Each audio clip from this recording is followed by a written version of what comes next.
kita lakukan sebenarnya tidak singkat. Kalau lihat dari surat perintah penyidikan singkat, tetapi memang ini sejak awal terjadi kelangkaan ya, akhir 2021 terutama Januari, Februari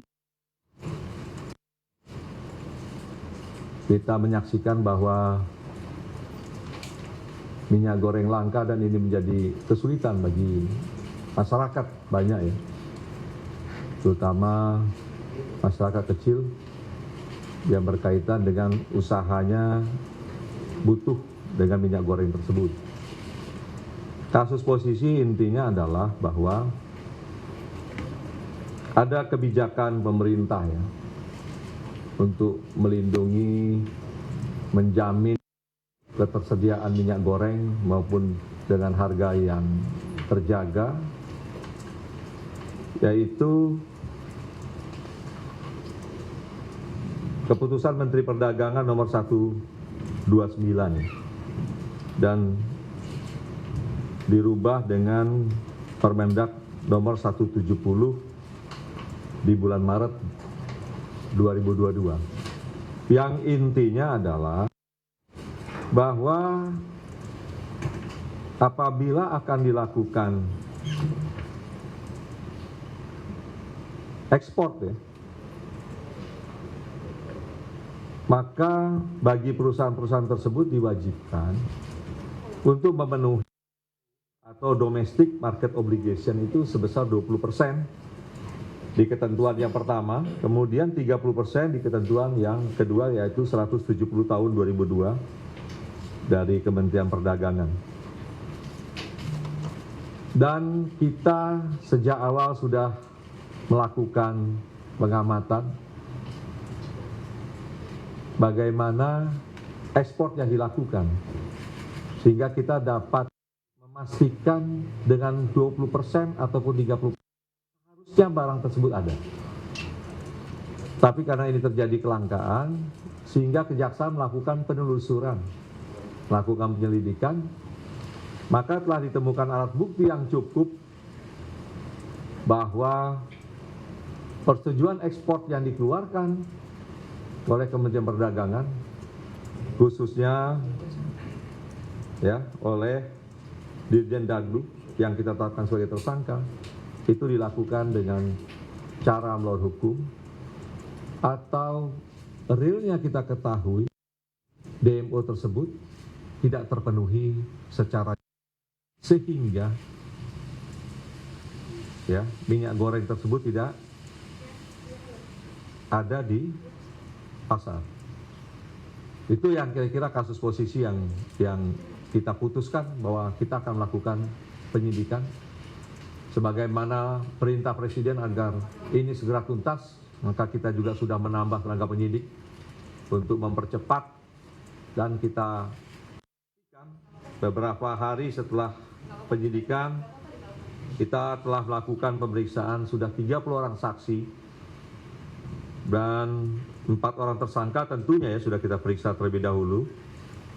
Kemudian untuk memperkuat, karena seperti teman-teman yang tanyakan kepada kami ini pasal apa, ini pasal 2 ya, dan pasal 3 Undang-Undang Tipikor yang seperti disampaikan Pak Jaksa Agung, yaitu ada beberapa ketentuan-ketentuan perdagangan yang telah disebut, itu ada ketentuan-ketentuan yang dijadikan dasar oleh penyidik sebagai perbuatan melawan hukumnya. Tetapi tetap kita sangkakan pasal 2 dan pasal 3 di Undang-Undang Tipikor. Ya. 7 ahli telah kita periksa karena ini kualifikasi pertama kita naikkan ke penyidikan adalah kerugian perekonomian negara. Jadi ada beberapa tempat kita geledah, ada 10 tempat sudah kita lakukan penggeledahan untuk dokumen juga sudah sekitar 650, dan sekarang sedang konsentrasi di barang bukti elektronik. Ya, BBE inilah akan memperkuat bagaimana kerjasama antara para tersangka. Yang tentunya ini masih dalam penelitian penyidik sehingga tidak saya sebut apa bentuk-bentuk percakapan mereka di BBE tersebut. Tetapi penyidik meyakini bahwa ini ada kerjasama antara tersangka dari Kementerian Perdagangan dan para pengusahanya, para swastanya ya. Kemudian progres yang lain bahwa penyidik sudah melakukan pendalaman, mengecek ya ketersediaan DMO pada saat itu di seluruh wilayah yang terkait dengan para pihak swasta yang telah kita lakukan penahanan. Kemudian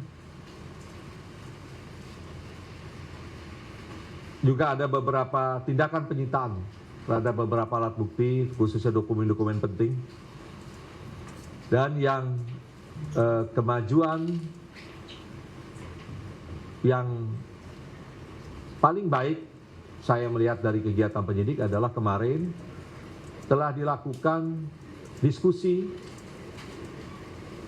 antara penyidik dengan rekan-rekan auditor, bahkan langsung dipimpin Kepala BPKP ya. Ini dalam rangka apa? Ini untuk menyamakan persepsi. Penyidik akan berusaha tentunya dengan rekan-rekan ahli, auditor BPKP, tidak saja melihat dampaknya di perekonomian, karena ini kan ada dampak